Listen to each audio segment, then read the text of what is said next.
Bom, agora nós vamos falar de gate. O que é o gate? Gate, traduzindo, é portão. Ele funciona para evitar com que ruídos entrem na nossa mixagem, no nosso som. Por exemplo, imagina que tem um microfone sem gate e ele está lá no altar.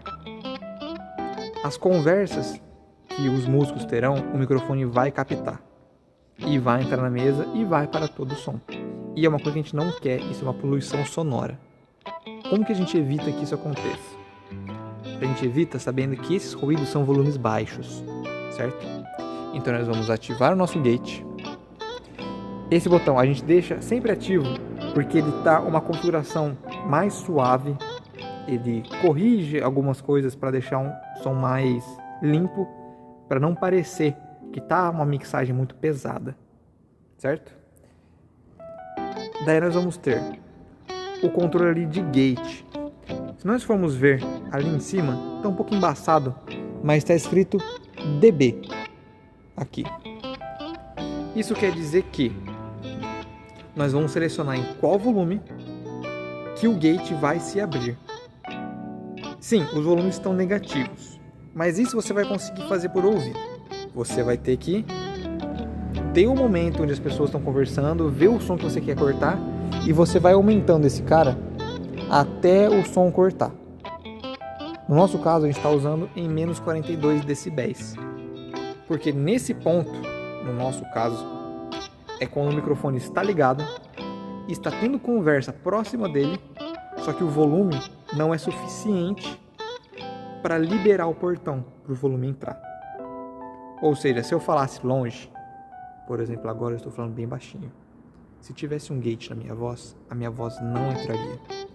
E agora, eu falando mais alto, o volume é maior, então o portão se abre e o som entra, vai para a mesa. Como eu disse, isso é para evitar aquelas conversas que tem no púlpito, a conversa que tem às vezes na igreja, eco, talvez seja possível que esteja entrando um pouco de eco da minha voz falando aqui na igreja agora. E também evitar ruídos de alguns instrumentos, como o contrabaixo, que costuma chiar, a guitarra também costuma chiar. É possível cortar esse chiado com um gate. Ou seja, só vai entrar volumes maiores, mais altos. Então, uma boa configuração do gate é muito importante. Se ele estiver muito baixo e o volume do ruído for maior que esse limite, ele não está segurando absolutamente nada. Ele é inútil. Porém, se você colocar um gate muito alto, até as pessoas cantando ou os instrumentos tocando pode ser que não atinjam o volume para abrir. Ou seja, não vai entrar som nenhum do instrumento. Ou vai entrar só os sons mais altos e o som vai ficar muito ruim.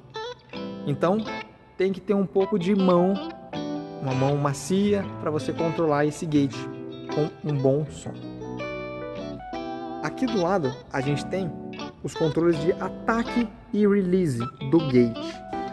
O ataque é o tempo que um portão se abre. Ele está em milissegundos.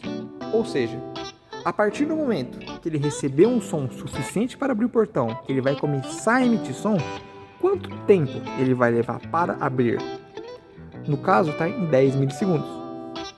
Ou seja, se você colocar um ataque para baixo, ele se abre muito rápido. Qualquer sonzinho, ele já abre e emite som. Isso pode ser que dê alguns estralos na igreja ou onde você for configurar. Então não é legal deixar um ataque muito baixo. Igualmente, deixar um ataque muito alto, o portão demora muito para se abrir. Ou seja, você vai perder o começo das frases, das palavras, da pessoa que está cantando ou do instrumento. A primeira batida pode ser que se perca. Então, um ataque muito alto também não é legal. Então você tem que configurar para que o som se abra no tempo certo. Não fique nem de mais nem de menos. O release é quase a mesma coisa. Só que em vez de ser o tempo de se abrir, é o tempo de se fechar. A partir do momento que o volume não está mais acima do gate, quanto tempo leva para ele abaixar? Para ele se fechar? Claro, se ele se fecha muito rápido, pode ser que dê estalos também. Porque ele abaixou do volume, ele já fecha. Isso não é legal. Se ele demora muito para se fechar, vai entrar ruído. Então, o instrumento parou de tocar, até ele se fechar, entra o ruído do instrumento e vem para a igreja. Então, também não é legal. Então, você tem que configurar nesse meio.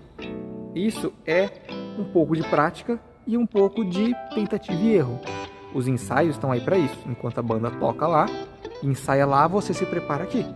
Você descobre quais os parâmetros certos para isso. E você pode usar com certeza o canal de solo para fazer isso. O canal de solo é muito bom para você poder regular cada instrumento separadamente. Foi assim que eu fiz quando comecei a usar os gates aqui na igreja. Eu solava cada um das partes, desde cada microfone até cada instrumento, e descobria os parâmetros corretos de gate.